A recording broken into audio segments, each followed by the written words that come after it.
The answer is yes and no. Sometimes I used to not even eat anything or just eat a bread a day. मैं आपको पूरा card नहीं दिखा सकती, बस थोड़ा सा दिखा सकती हूँ. कमेंट में बताना पता है कि नहीं. अगर नहीं पता है ना तो स्टडी इन कोरिया वेबसाइट में जाके देखो. Hey you guys, what is up? So welcome back to my channel. Yay! तो लास्ट कुछ दिनों से मैं बहुत ज़्यादा बिजी थी तो मैंने कोई और वीडियो नहीं डाला. तो आज वीडियो का टॉपिक यही है, जीके से रिलेटेड ऑब्वियसली, क्योंकि मैंने बोला था. तो आज का वीडियो का टॉपिक ये है कि is it enough to survive in Korea with our scholarship money that we get from GKS. The answer is yes and no. अरे कहना क्या चाहते हो? So it really depends on the person who is spending and also where you are living. बहुत सारे differences होते हैं. जैसे आप अगर सोल में रहते हो, सोच लो आप अगर सोल में रह रहे हो, आप सोल के कॉलेज में सिलेक्ट हुए हो, तो आपका खर्चा डिफरेंट होगा. अगर आप सोल छोड़ के दूसरे किसी जगह में रहते हो तो आपका खर्चा डिफरेंट होगा. ये हो गया प्लेसेस के हिसाब से. एक और चीज़ के हिसाब से है, अगर आप डॉर्म में रहते हो आपका खर्चा अलग होगा. अगर आप बाहर रहते हो, अपना खुद का रेंट का रूम लेके रहते हो, तो आपका खर्चा अलग होगा. क्योंकि आप जब डॉर्म में रहते हो तो आपका इलेक्ट्रिक बिल एंड ये सब अलग से नहीं देना पड़ता, मेंटेनेंस बिल वगैरह. लेकिन आप जब अलग रेंट लेके रहते हो, आपको gas bill, electric bill, maintenance bill, wifi bill सब अलग से देना पड़ता है. कुछ कुछ जगह पे मंथली बिल में इंक्लूडेड होता है, बट अदरवाइज अलग से देना पड़ता है. तो if you stay outside, your rent will be more, your expenses will be more rather than if you are staying in dorm. So I think, in my opinion, only my opinion, if you are okay with the food, or if you are like non-vegetarian, you can eat the fish or chicken, then I think you should stay in the dorm for the first few months, because then you can save some money. Otherwise अगर आप vegetarian हैं और नहीं रह सकते तो आपको अलग बाहर रहना ही पड़ेगा, उसमें कोई और ऑप्शन नहीं है. एंड सेकेंड थिंग इज़, अगर आप सोल में रह रहे हो तो both dorm and staying outside is both are expensive.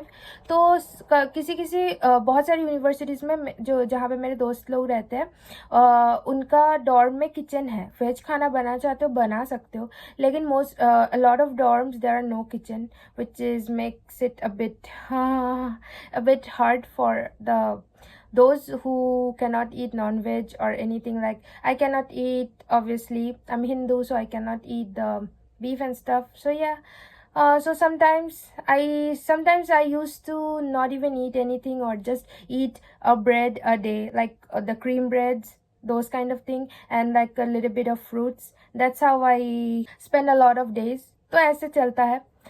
तो मैं आपको पूरा कार्ड नहीं दिखा सकती, बस थोड़ा सा दिखा सकती हूँ. This is my card. तो हाँ, तो क्या जो आपको पैसा मिलता है, जो कि आप सबको पता है जीकेएस में कितना पैसा मिलता है, कमेंट में बताना पता है कि नहीं. अगर नहीं पता है ना तो स्टडी इन कोरिया वेबसाइट में जाके देखो. अगर इतना नहीं पता है, पहले जाके देखो वो. तो एनीवेज, कमेंट में बताना कितना है. तो अभी जो थोड़ा सा मार्च में थोड़ा सा इंक्रीज़ हुआ है हमारा money, which is a good thing. Thank you NID.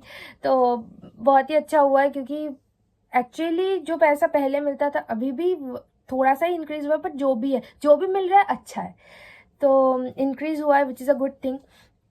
तो इसमें आपका आ जाता है डॉर्म बिल. वो तो सबसे बड़ा, क्योंकि किसी जगह पे मंथली बेसिस पे डॉर्म बिल लेते हैं, पर मेरे जो यूनिवर्सिटी है वहाँ पे 2, 3 या 4 महीने का एक साथ ले लेते हैं. So it takes major chunk of your money. उसके बाद आता है आपका खाने का. एंड आप अगर बाहर आए हो तो पहले 2-3 महीने में कुछ ये वो चीज़ें, 250 से शॉपिंग तो आपको करना ही पड़ेगा मस्ट, क्योंकि बहुत सारे रोज़मर्रा की चीज़ें आपको ज़रूरत है, तो 250 से वो चीज़ लगेगी. अदरवाइज़ आपको अगर इंडियन फूड खाने जाना है, बाप रे बाप, बहुत एक्सपेंसिव है इंडियन फूड यहाँ पे, तो उसका भी लगेगा. उसके बाद आता है इंडियन फूड. वैसे भी आप हर हफ्ते नहीं खा सकते, लाइक 3 हफ्ते में एक बार या 2 हफ्ते में एक बार खा सकते हो, क्योंकि बहुत ज़्यादा एक्सपेंसिव है. और उसके बाद आप अगर क्लोथ्स की शॉपिंग करना चाहो तो उसमें भी आपका स्पेंडिंग होगा. तो it really depends on you. But major जो खर्चे हैं वो है कि आपको यहाँ पे आने के बाद अपना एलियन रजिस्ट्रेशन कार्ड बनाना पड़ेगा, तो उसके लिए पैसा लगेगा. और आपको यहाँ पे आके टॉपिक के लिए पैसा लगेगा. टॉपिक के लिए, एग्ज़ाम के लिए 55,001 पर टॉपिक एग्ज़ाम लगता है. तो आप जितना टॉपिक दोगे उतना बार आपको वो पैसा फीस देना पड़ेगा. उसके बाद छोटा मोटा कुछ चीज़ों के लिए है तो वो देना पड़ेगा.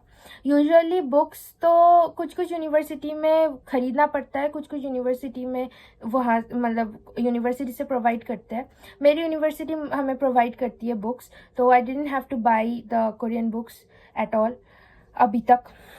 उसके बाद टॉपिक के लिए अगर आपको बुक्स ख़रीदना है वो आपको खुद के एक्सपेंस से ख़रीदना पड़ेगा.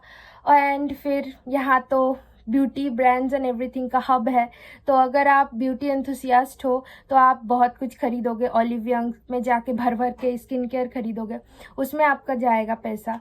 तो it really depends on you and you how much you want to spend. और उसके बाद आता है, वही हो गया clothing. Oh, you wanna go for, like, of course you want to travel, you want to explore.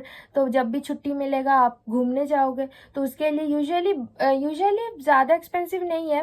पर अगर आप बस में या KTX में, ट्रेन में, जिसमें भी जाओ, मिनिमम 30,000 40,000 तो लगेगा ही. KTX में यूजुअली 40,000 या 50,000 लगता है एक बार में जाने के लिए. और अगर आप सोल में भी रहते हो तो किसी और जगह पे जैसे बुसान में जाने के लिए वहाँ पे भी ये पैसा लगता है अच्छा खासा. तो वही सब कुछ मिला के आपका per month at least 5 lakhs to 6 lakhs तो हो ही जाता है. अगर आप 5 lakh to 6 lakh Korean one, अगर आप डॉर्म में रहते हो. अगर आप बाहर रहते हो तो 7 lakh 8 lakh ऐसा चला जाता है.